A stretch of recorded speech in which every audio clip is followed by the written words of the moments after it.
간절히 간구하며 우리를 사랑하시는 예수님의 이름으로 감사하며 기도드렸습니다. 아멘. 오늘 우리에게 주시는 하나님의 말씀은 고린도후서 13장 1절에서 13절까지의 말씀입니다. 제가 갖고 있는 신약성경 300페이지에 있습니다.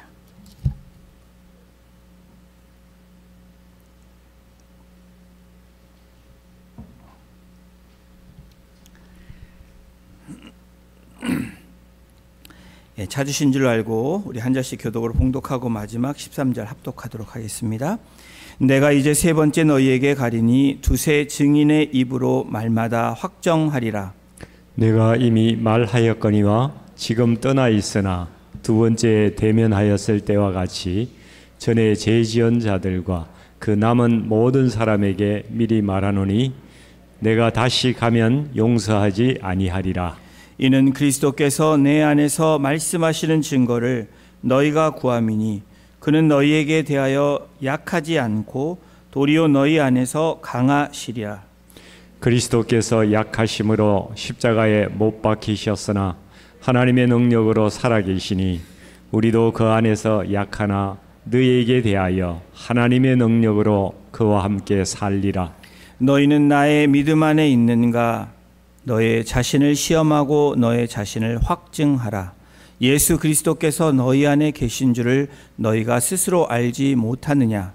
그렇지 않으면 너희는 버림받은 자니라. 우리가 버림받은 자 되지 아니한 것을 너희가 알기를 내가 바라고 우리가 하나님께서 너희로 악을 조금도 행하지 않게 하시기를 구하노니 이는 우리가 옳은 자임을 나타내고자 함이 아니라 오직 우리는 버림받은 자 같을지라도 너희는 선을 행하게 하고자 함이라. 우리는 진리를 거슬러 아무것도 할 수 없고 오직 진리를 위할 뿐이니 우리가 약할 때 너희가 강한 것을 기뻐하고 또 이것을 위하여 구하니 곧 너희가 온전하게 되는 것이라. 그러므로 내가 떠나 있을 때에 이렇게 쓰는 것은 대면할 때에 주께서 너희를 넘어뜨리려 하지 않고 세우려 하여 내게 주신 그 권한을 따라 엄하지 않게 하려 함이라. 마지막으로 말하노니 형제들아 기뻐하라. 온전하게 되며 위로를 받으며 마음을 같이 하며 평안할지어다. 또 사랑과 평강의 하나님이 너희와 함께 계시리라. 거룩하게 입맞춤으로 서로 문안하라. 모든 성도가 너희에게 문안하느니라. 합독합니다. 주 예수 그리스도의 은혜와 하나님의 사랑하심과 성령의 교통하심이 너희 무리와 함께 있을지어다. 아멘. 아멘. 여러분이 축도를 하셨습니다. 13절이 축도입니다. 오늘 이 하나님의 일꾼의 품격 10번째로 성경의 원리대로 살아가라라는 제목으로 함께 오늘 본문을 통해서 말씀 나누기를 원합니다. 여러분, 이 정비와 수리, 정비는 예방적이고 전반적인 유지, 관리를 포함하는 것이고 수리는 특정 고장이나 손상 부분을 고치는 데 중점을 두는 것입니다. 여러분에게 질문합니다. 여러분은 정비를 주로 하시는 분이십니까? 아니면 수리를 위주로 하는 분이십니까? 여러분들 마음속에 대답이 있으실 거예요. 그렇죠? 나는 예방적이고 미리미리 준비하는 스타일이다. 또 어떤 분들은 나는 사고가 터져야 일이 나야지 그때 움직이는 사람이다. 정비는 조금 수고가 따르지만 안전합니다. 그렇죠? 정비하고 나면 아무래도 안전함을 느낍니다. 수리는 고장나거나 문제가 생길 때 하는 것이기 때문에 사실은 더 많은 대가를 치릅니다. 우리의 신앙생활에도 또 우리의 삶에서도 마찬가지죠. 사전에 미리 정비하고 체크업 리스트를 가지고 영적으로나 육체적으로나 모든 부분에 있어서 우리가 미리 정비하고 준비하는 사람들이라면 우리의 인생에 많은 차이가 날 것입니다. 오늘 고린도후서가 13장을 마무리합니다. 1월부터 7개월 동안의 시간을 거쳐서 고린도후서, 이 하나님의 교회, 또 오늘날의 우리의 교회, 교회인 저와 여러분들을 돌아보면서 하나님께서 7개월 동안 우리에게 이 고린도서를 통해서 말씀해 주셨습니다. 그런데 이 마지막에 무엇을 말하는지 사실은 서론이 중요하고 결론이 중요하잖아요. 결론은 뭐냐? 이렇게 살펴보니까 점검을 하라는 거예요. 체크리스트를 우리에게 마지막 선물로 주시고 계십니다. 13장은 권면과 마지막 인사를 함으로 고린도 후서의 이 13장을 마무리를 합니다. 권면은 어떤 권면이냐면 이웃과의 관계에 대한 권면이고요. 하나님과의 관계에 대한 권면일 뿐 아니라 나 자신에 대한 권면, 우리 개개인에 대한 권면을 지금 하고 있습니다. 고린도 교회를 향한 가장 중요한 것을 지금 말하고 있습니다. 아니, 우리 인생에서 가장 중요한 부분을 얘기하고 있는 거예요. 여러분, 가장 중요한 것이 여러분은 무엇입니까? 어떤 분은 가장 어려운 게 관계다. 저도 동의합니다. 관계가 좋을 때는 아주 좋지만 힘들 때는 가장 어려운 것이 관계라는 것을 우리 일상의 삶에서 저와 여러분들이 경험을 합니다. 어떤 분은 관계가 정말 힘들어서 살맛이 안 난다고 하시는 분도 있습니다. 교회 생활도 그렇죠. 우리 신앙 생활도 교회 하나님과의 관계가 잘 돼야 되고 또 우리 지체들과의 관계가 잘 될 때에 신앙 생활이, 교회 생활이 기쁘고 더 에너지가 넘치는 그것이 사실입니다. 사회도 국가도 또 우리 작은 목장 공동체, 믿음의 공동체도 마찬가지입니다. 신앙적으로 영적으로 관계는 참으로 중요하다라고 우리가 그렇게 얘기할 수 있습니다. 우리 하나님께서 십계명을 통해서 또 신약의 예수님이 이 땅 가운데 오셔서 그 계명을 주셨는데 그 계명이 뭐죠? 하나님을 사랑하고 이웃을 사랑하라는 가장 큰 그 계명을 우리에게 주셨습니다. 근데 그 계명의 안을 들여다보면 뭡니까? 관계라는 거죠. 하나님과의 좋은 관계, 이웃과의 좋은 관계를 통해서 우리가 어떻게 해요? 더 베러한 신앙생활, 더 좋은 라이프를 살 수 있다라는 것을 우리에게 말씀해 주는 겁니다. 왜 이렇게 구약에서도 신약에서도 또 이 서신서에서도 이 관계를 얘기할까? 중요하기 때문에 그렇죠. 이것을 누구보다도 잘 알고 있는 존재가 있는데 바로 사단 마귀입니다. 사단 마귀의 최우선 과제는 관계를 깨트리는 거예요. 하나님과의 관계가 깨어지면 어떻게 되죠? 하나님을 떠나는 결과를 만들어내기 때문에 사단은 최우선 과제가 그렇다는 거예요. 또 사람과 사람 사이의 관계가 깨어지면 어떻게 됩니까? 하나님의 말씀대로 살아가지 못하는 그런 어려운 일을 경험하게 되기 때문에 사단 마귀는 우선순위가 혈안이 되어 있는 것이 어떻게 하면 공동체를 깨트리고 또 형제 자매의 관계를 깨트릴까? 그것에 힘을 쓰고 있다라는 거예요. 여러분 한번 생각해 보십시오. 시기, 질투, 분노, 분열 이런 단어들은 하나님께서 기뻐하시지 않은 단어들입니다. 이걸 누가 좋아하죠? 사단 마귀가 좋아하죠. 왜 이걸 할까요? 관계를 깨트리기 위함이라는 거예요. 관계를 통해서 사람과 사람 사이에서 또한 하나님과 사람 사이에서 나타나는 그 힘이 바로 우리에게 주시는 능력입니다. 마귀는 그것을 너무나 잘 알고 있습니다. 그래서 그것을 깨트리려고 한다라는 거예요.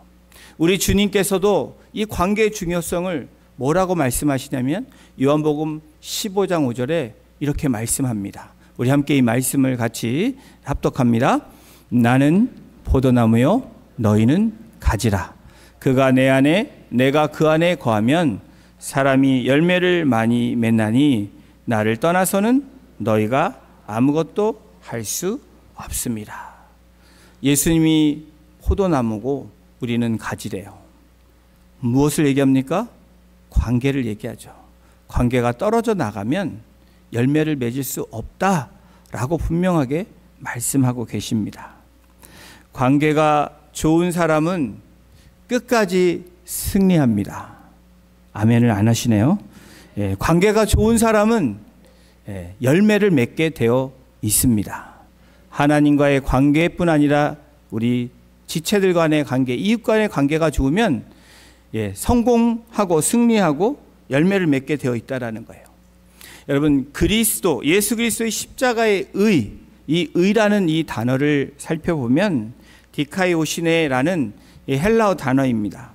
이 원어의 의미가 좋은 관계, 마땅함, 그리고 저울추가 균형을 이룬다, 이런 등등의 의미가 있습니다. 의라는 것, 십자가의 의, 이 의는 뭐예요? 좋은 관계를 말한다는 거예요.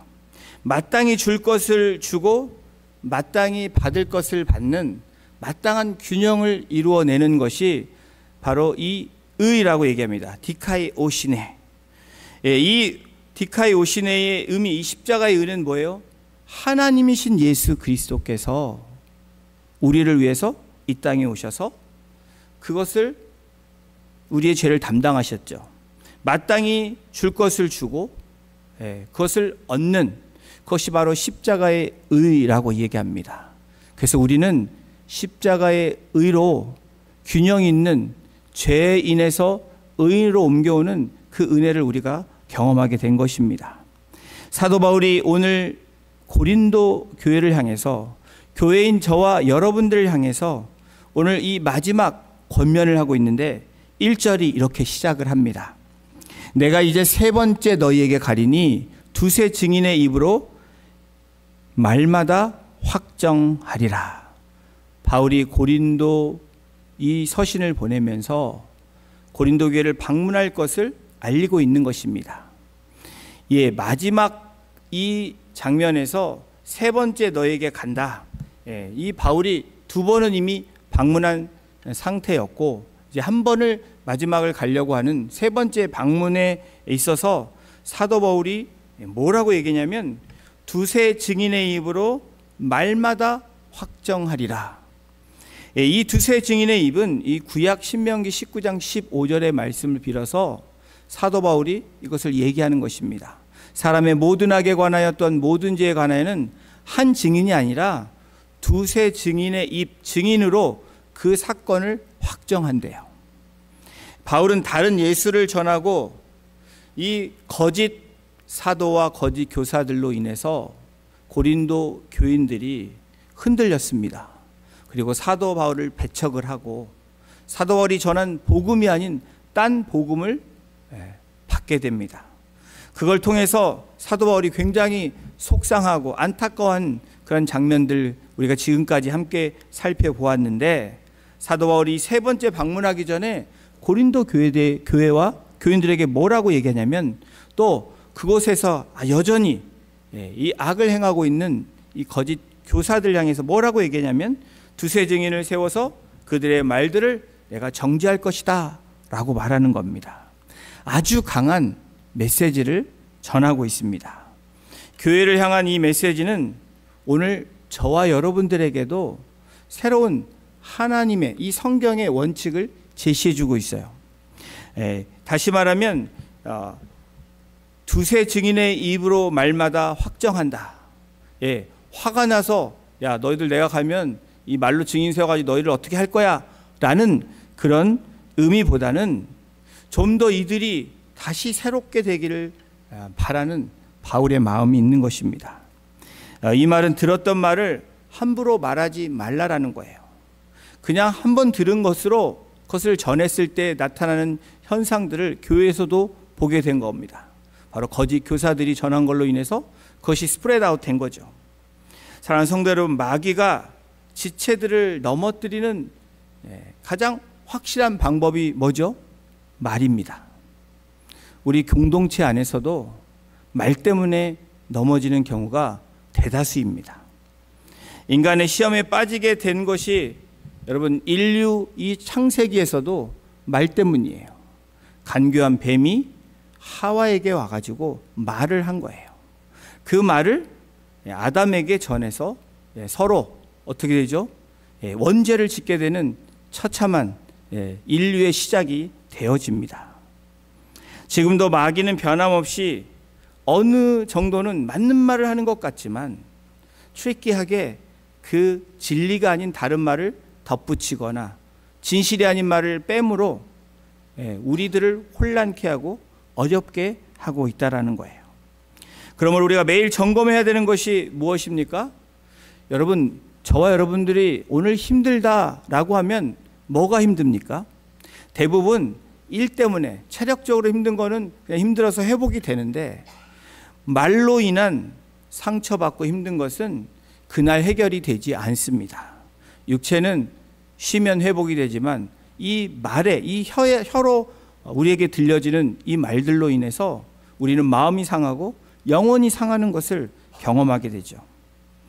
혹시나 확인되지 않은 말을 듣고 믿어버린 적은 없었는지, 또 그 확인되지 않은 말 때문에 내 마음에 갈등이 생기고 또 누군가를 싫어하고 누군가를 우리가 배척하는 그런 일은 없는지.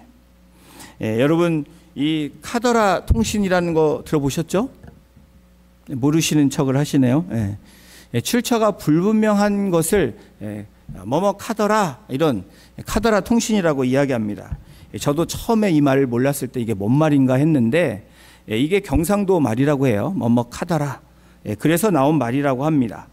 이 찌라시도 카더라 통신에서 일컫는 말입니다. 뭐뭐고 하더라. 그런 말이죠. 출처가 불명치 않은 뭐뭐인 것 같은데 라고 하는 말들로 인해서 우리는 마치 그 말을 진짜처럼 얘기할 때도 있고, 듣는 것을 빨리빨리 전달하는 놀라운 그런 힘, 능력이 있습니다. 그런 걸 하지 않아도 되는데 이 말을 들으면 참지 못하는 분들이 계세요. 빨리 전해야 되는 분들이 계십니다. 사실 확인이 필요하고 그것에 관한 여러 가지 증거가 필요함에도 불구하고 아주 그것을 잘 믿는 경우들이 굉장히 많이 있습니다. 또 어떤 경우는 사실 확인이 있어야 함에도 확인하지 않는 경우가 어떤 경우냐면 내 욕심이 들어가면 그렇다라는 거예요. 내 욕심이 언제 들어가냐? 내 마음에 들지 않는 사람이 얘기를 할 때 우리는 동조를 합니다. 그게 내 욕심이 들어가는 거예요. 사실 여부와 진리와 상관없이 누군가 얘기를 할 때 그 사람 별로야 라는 내 마음에 욕심이 들어가면 같이 동조한다라는 거예요. 그랬더라, 뭐뭐하더라에 같이 동조하게 된다라는 거예요. 증인 증거가 중요치 않습니다. 진실이 중요하지 않아요. 내 편이면 오케이, 내 편이 아니면 아닌 것. 지금 이 시대가 그런 시대라는 것도 우리가 잘 알고 있습니다. 여러분, 근데 중요한 것은 이것은 우리가 누구에게 도구로 사용되느냐가 중요하다라는 거예요. 고린도 교회가 사단 마귀의 그 거짓 교사와 거짓 사도에 의해서 그렇게 유혹받고 그 마음이 흔들려서 사도 바울의 복음을 배척했던 것처럼 우리도 충분히 그럴 수 있는 우리의 모습이 있다라는 겁니다. 그러므로 오늘 사도 바울의 이 말씀을 통해서 사실을 확인하고 두세 증인을 통해서 확정하겠다는 이 바울의 의지, 오늘 이 공동체에 있는 저와 여러분들이 우리가 하나님의 도구로 사용되기 위해서는 진리 위에, 복음 위에 다른 것들에 우리가 귀를 기울이면 안 된다라는 것을 말해주고 있는 거예요. 너희를 혼내겠다, 정죄하겠다라는 사도 바울의 의지가 분명히 드러나 있습니다.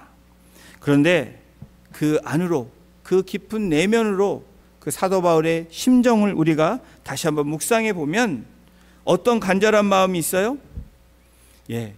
그들이 그렇게 되지 않기를 바라는 간절한 마음이 있다라는 거예요.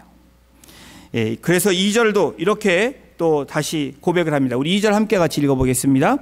내가 이미 말하였거니와 지금 떠나 있으나 두 번째 대면하였을 때와 같이 전에 죄지은 자들과 그 남은 모든 사람에게 미리 말하노니 내가 다시 가면 용서하지 아니하라. 2절에 오니까 더 강한 어조로 너희들 내가 이제는 증인을 세우는 것뿐 아니라 내가 너희에게 미리 말하는데 내가 갈 때는 그런 모든 것들이 용서되지 않을 것이다 라고 말하고 있는 것입니다. 여러분, 사도 바울이 내가 가면 다시 용서하지 아니하리라, 왜 이렇게 대단한 경고를 지금 하고 있습니까? 그것은 그들이 회개하기를, 돌이키기를 바라는 바울의 간절한 마음, 하나님의 마음을 대변해서 바울은 지금 서신을 고린도 교회에게, 성도들에게 보내고 있는 거예요. 내가 다시 가면 용서하지 아니하리라. 이 용서하지 않는 부분에 계속해서 이것을 너희들이 하면은 그때는 너희들이 어떻게 될 것이다 라고 얘기하는 건데, 이 용서되지 않는 부분이 고린도후서 12장 20절 21절에 나옵니다. 우리 앞에 나오는데 다툼, 시기, 분냄, 당짓는 것, 비방, 수군거림, 거만함, 혼란, 더러움, 음란한, 호색함. 근데 뭘요? 회개하지 아니함 때문에. 회개하지 아니하는 자는 그때 처리할 수밖에 없다, 그때는 어쩔 수 없다 라는 것을 지금 분명하게 이야기합니다. 바울의 주장은 이미 복음을 들음으로 예수 그리스도의 이름으로 용서받고 은혜를 경험한 너희들이 그런 백성임에도 불구하고 왜 아직도 그 죄악에 있느냐, 왜 돌이키지 않느냐라는 경고, 권면의 말씀입니다. 바울은 사람과의 관계를 이야기하면서 또한 하나님과의 관계를 또 제시하고 있습니다. 그 중요성을 증거하고 있는데 3절을 보십시오. 이는 그리스도께서 내 안에 말씀하시는 증거를 너희가 구함이니 그는 너희에게 대하여 악하지 않고 도리어 너희 안에서 강하시니라. 하나님께 보냄받은 자 사도로 부름받고 고린도 교회로 가서 교회를 개척한 사도 바울에게 여전히 사도성을 인정하지 않은 그들이 사도의 증거를 보여달라라고 사도 바울에게 요구하는 것에 대해서 사도 바울이 하나님과 너희들의 관계에 대해서 좋은 관계가 되어야 된다라고 지금 말하고 있는 거예요. 바울은 이것을 증거하기 위해서 가장 확실한 예를 통해서 주장을 합니다. 우리 4절을 함께 같이 합독해 봅니다. 그리스도께서 약하심으로 십자가에 못 박히셨으나 하나님의 능력으로 살아계시니 우리도 그 안에서 약하나 너에게 대하여 하나님의 능력으로 그와 함께 살리라. 십자가가 약해 보이지만 너희들이 사도로서 나의 연약한 모습을 보지만 십자가에서 죽으신 것 같으나 그렇지 않으신 것처럼 나도 그리스도 안에 있는 그 나의 모습이 바로 내가 증거할 수 있는 모습이다 라고 이야기하는 것입니다. 그러므로 사도 바울은 그리스도께서 약하셔서 십자가에서 죽으신 것이 아니라 하나님의 능력을 나타내시기 위함이라는 것을 강조하면서 나 바울은 너희들이 보기에 연약하지만 너희들 사랑하는 마음으로 모든 것에 참고 있었다라는 것을 얘기합니다. 재정적인 문제도 마찬가지다라고 얘기합니다. 너희들을 배려해서 내가 텐트 메이커가 돼서 그 모든 전도에 대한 것들을 내 스스로 셀프 서포트하고 있다라는 것을 지금까지 얘기했다라는 거예요. 사랑하는 성도 여러분, 약함과 강함의 이 역설 속에서 그리스도인의 삶이 있다라는 것을 사도 바울은 증거하고 있습니다. 약함과 강함을 가장 잘 나타내신 분이 바로 우리 주 예수 그리스도이시죠. 우리 하나님이신 예수님이 십자가에서 죽으셨습니다. 가장 약한 자들이 메어야 되고 가장 악한 자들이 메어야 되는 그 십자가를 지신 거예요. 왜요? 능력이 없어서요? 아니죠. 능력이 있으십니다. 그런데 십자가를 지신 이유는 그 약함을 통해서 하나님의 강함을 나타내시고 증거하시기 위함이라는 거예요. 사도 바울 나의 증거도, 내가 너희들에게 사도라는 증거도 바로 이런 것이다 라고 지금 말하고 있는 것입니다. 약함과 강함의 역설 속에 그리스도인의 삶이 있다고 말씀을 드렸습니다. 이게 무슨 말이냐? 제가 한번 예를 들어보겠습니다. 여러분, 기도하시죠? 예, 매일매일 기도하시는 분이 있고 뜨문뜨문 기도하시는 분이 있고 생각날 때마다 기도하시는 분이 있습니다. 그렇죠. 물론 늘 기도하는 분들은 습관처럼 주님 앞에 나가서 기도합니다. 예, 언제 기도하시나요? 예, 뭐 힘들 때도 기도하고 좋을 때도 기도하고 그렇습니다. 일반적으로 기도는 그렇습니다. 그럼 질문을 바꿔서 여러분은 언제 더 간절해지십니까? 라는 이 질문을 할 때 여러분 언제 더 간절해지세요? 여러분이 강할 때, 잘 될 때 더 간절해지십니까? 그렇지 않죠. 우리가 약할 때, 어려움을 당할 때, 내가 상상하지 못할 그런 힘듦이 있을 때 우리는 기도하게 되어 있습니다. 여러분, 약함을 인식하고 받아들이면 어떻게 될까요? 우리가 하나님의 그 강함이 우리를 통해서 나타내게 하신다는 겁니다. 약할 때 강함 되신다는 의미는 내가 약할 때 어떤 파워가 생긴다, 이렇게도 해석을 할 수 있지만 여러분, 내가 아닌 나를 통해서 하나님의 능력과 하나님의 은혜가 나타나게 되어 있다는 거예요. 그렇습니다. 약할 때 우리는 기도합니다. 아무것도 없다고 생각할 때에, 또 삶의 무게가 나를 짓누를 때에, 너무 힘든 그런 역경과 고난을 경험할 때에 하나님을 믿는 자녀들이라면 우리가 십자가 앞에 무릎 꿇게 되어 있다라는 거예요. 내가 가장 연약할 때에 그때가 가장 강력한 하나님의 능력을 경험할 줄로 믿습니다. 여러분, 그것이 복음이에요. 그것이 예수 그리스도를 믿는 우리들의 힘이라는 겁니다. 고린도 성도들이 바울을 바라볼 때에 연약한 자로 여깁니다. 그러나 바울은 그때가 하나님의 능력이 나타나는 때라고 또 증거하고 있는 것입니다. 바울은 예수 그리스도의 참 복음을 통해서 약할 때 강함 되신 주님을 깨닫기를 고린도 교회들이 원한 거예요. 그래서 예수님의 십자가를 증거하고 내가 그랬다, 나도 그렇게 살아가고 있다라고 증거하고 있는 것입니다. 그리고 고린도 교회와 교인들이 자신의 관계를 회복하기를 바라는 권면을 사도 바울이 하고 있는데 이것이 5절에 나타나고 있습니다. 우리 5절도 함께 합독하겠습니다. 시작. 너희는 믿음 안에 있는가? 너희 자신을 시험하고 너희 자신을 확증하라. 예수 그리스도께서 너희 안에 계신 줄을 너희가 스스로 알지 못하느냐? 그렇지 않으면 너희는 버림받은 자니라. 여러분, 우리의 체크리스트가 뭐가 되죠? 너는, 우리에게 스스로 묻는 것입니다. 나는 믿음 안에 있는가? 이것이 우리 매일매일 우리가 점검해야 되는 가장 중요한 체크리스트라는 거예요. 너희가 믿음 안에 있는지를 사도 바울은 시험해 보라는 것입니다. 그리고 그것이 있는지를 확증하라는 거예요. 이것이 믿음의 삶이라는 겁니다. 여러분, 고린도 교회와 교인들이 이 점검을 하지 않았기 때문에 넘어진 거예요.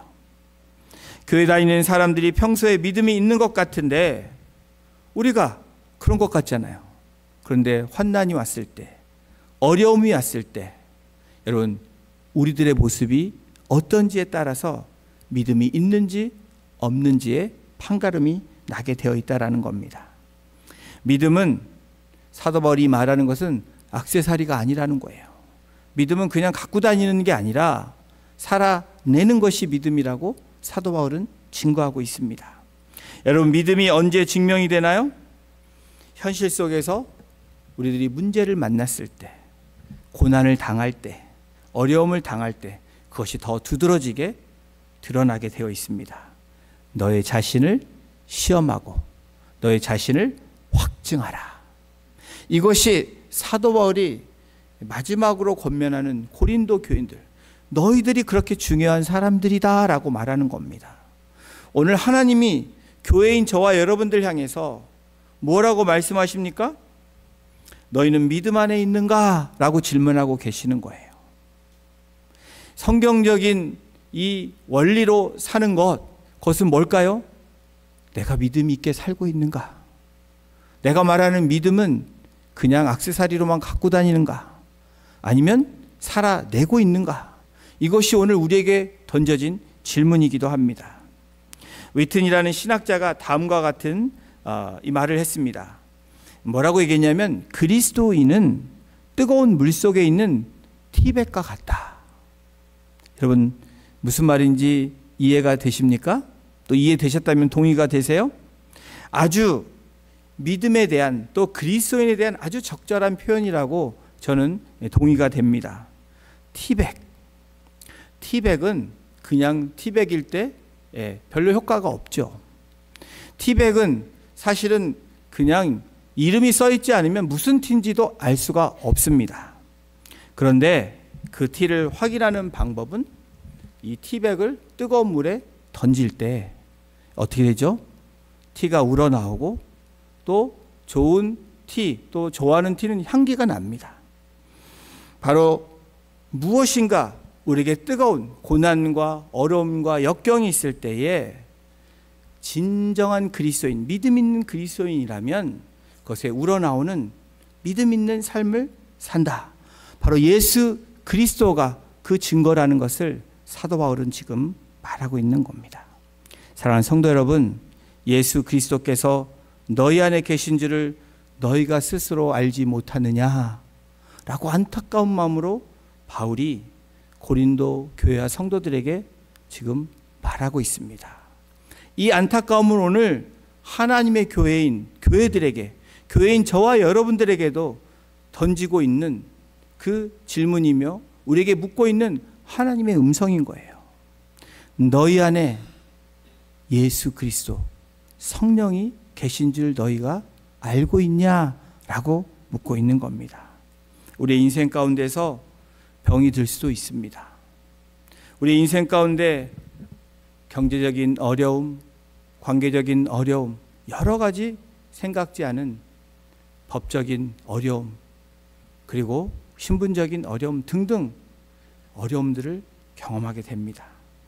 어쩌면 생각지 않은 정말 나에게 커다란 태풍이 몰려오는 듯한 그런 위기 가운데 있는 우리의 모습일지도 모릅니다. 그러나 오늘 뭐라고 말씀합니까? 뭐라고 권면합니까? 너희 안에 예수 그리스도께서 계신 줄 너희가 아직도 알지 못하니? 라고 말씀하고 계시다는 거예요. 우리에게 주신 하나님의 약속의 말씀이, 그 생명의 말씀이 너희 안에 있는 것을 너희가 알지 못하니? 왜 그것을 못 믿니? 라고 지금 말하고 있는 거예요. 사도 바울의 진짜 마음은 고린도 교인들이 처음에 받은 진짜 복음, 그 복된 복음으로 다시 돌이켜 돌아오기를 바라는 간절한 마음이 사도 바울에게 있습니다. 그리고 7절부터 이렇게 이야기를 합니다. 우리 7절도 함께 읽겠습니다. 우리가 하나님께서 너희로 악을 조금도 행하지 않게 하시기를 구하노니 이는 우리가 옳은 자임을 나타내고자 함이 아니라 오직 우리는 버림받은 자 같을지라도 너희는 선을 행하게 하고자 함이라. 우리 성삼위 하나님께서는 오늘도 저와 여러분들에게, 교회인 저와 여러분들에게 넘어지고 쓰러지고 우리의 마음이 흔들리는 우리에게 뭐라고 말씀하세요? 너희로 악을 조금도 행하지 않게 하기를 바란다라는 사도 바울의 메시지를 통해서 하나님의 마음을 전달하고 있습니다. 또한 우리는 버림받은 자 같을지라도 너희는 선을 행하는 자가, 의에 사는 자가 되기를 원하는 아버지의 간절한 마음이 사도 바울을 통해서 우리에게 오늘 전달되고 있는 거예요. 사도 바울은 고린도 교회와 성도가 악을 행하지 않고 선을 행하는 자가 되기를 바라고 있습니다. 내가 당한 고난일지라도 나인 너희들이 진짜 복음인 바로 예수 그리스도 안에 거하는, 그것을 통해서 선을 행하며 나아가는 그런 복된 삶이 되기를 바라는 바울의 심정을, 그리고 바울의 권면을 오늘 우리가 만나보게 됩니다. 그러면서 9절에 이렇게 이야기합니다. 우리가 약할 때 너희가 강한 것을 기뻐하고 또 이것을 위하여 구하니 곧 너희가 온전하게 되는 것이라. 온전하게 되어지기를 바라는 사도 바울의 마음. 이 온전하다는 말은 어떤 거예요? 우리의 연약함을 인정하는 거예요. 그 연약함을 인정하고 하나님 앞에 나가고 하나님 안에 거하고 하나님께 구하는 것이에요. 그럴 때 우리의 삶을 돌아보게 되고 우리가 성장과 성숙을 이루어서 온전해지는, 다시 말하면 어제보다 오늘 나의 믿음이 조금 더 나아질 수 있는 것이 성숙하고 성장이지만 온전하게 되는 것이라. 이것이 바로 복음의 능력이라고 사도 바울은 증거하고 있는 것입니다. 그러면서 마지막 당부를 하는데 이것을 7가지 당부를 합니다. 7가지를 얘기하는데 오늘 다 얘기를 못하지만 다음 기회가 되면 이 말씀을 좀 더 깊게 함께 나누기를 원합니다. 7가지 원리를 제시하는데 11절을 먼저 함께 읽어보겠습니다. 시작. 마지막으로 말하노니 형제들아 기뻐하라. 온전하게 되며 위로를 받으며 마음을 같이하며 평안할지어다. 또 사랑과 평강의 하나님이 너희와 함께 계시리라. 거룩하게 입맞춤으로 서로 문안하라. 7가지 당부, 이 11절에는 6가지가 나옵니다. 예, 우리 6가지를 함께 좀 살펴볼 텐데 첫 번째가 기뻐하라. 기뻐하라는 거예요. 예, 부모와 같은 마음을 갖고 기뻐해야 되는 거예요. 지체들을 향해서. 또 하나님을 향해서 우리가 기뻐할 수 있는 우리가 되라고 성경적인 원리를 얘기합니다. 여러분, 그냥 기뻐, 세상적인 쾌락의 기쁨이 아니라 하나님 때문에, 하나님의 일들 때문에 우리가 기뻐해야 된다는 거예요. 자, 두 번째, 온전하라라고 얘기합니다. 온전, 아까 말씀드렸죠. 온전하는 것은 이 원어를 보면 탈골에서 접골로 되어지는 걸 얘기합니다. 우리가 어떻게 해요? 바깥으로 튀어나갔다가 다시 뼈가 맞춰져서 접골, 맞춰지는 그것이 온전이라는 거예요. 그리고 세 번째로 위로를 받으라라고 얘기합니다. 당부, 이 성경적인 원리 뭐예요? 위로받아야 돼요. 여러분, 누구로부터 위로를 받기 원하십니까? 우리는 굉장히 사람으로부터 위로받기 원해요. 격려하고 위로받기가 필요합니다. 근데 가장 큰 우리의 위로는 누구예요? 위로부터 오는 거예요. 하나님으로부터 받는 위로가 최고의 위로입니다. 이미 하나님은 우리에게 위로해 주시잖아요. 너는 내 것이라고. 내가 너와 함께 하겠다고. 세상 끝날까지 너와 함께 하겠다고. 나는 너를 치유하는 여호와라고. 여러분, 그 약속의 말씀이 다 위로라는 거예요. 그리고 우리가 해야 되는 이 네 번째 성경적인 원리는 마음을 같이 하며. 초대교회가 마음을 같이 했죠. 여러분, 한 마음이 되는 건 굉장히 중요합니다. 왜 우리가 예배를 드려야 되죠? 예배 어디든지 드릴 수 있잖아요. 마음을 같이 하기 위함입니다. 여러분, 마음을 같이 한다는 건 어디서부터 와요? 하나님의 말씀을 같이 들을 때, 그 말씀을 같이 나눌 때 마음이 한 마음이 되어질 수 있는 거예요.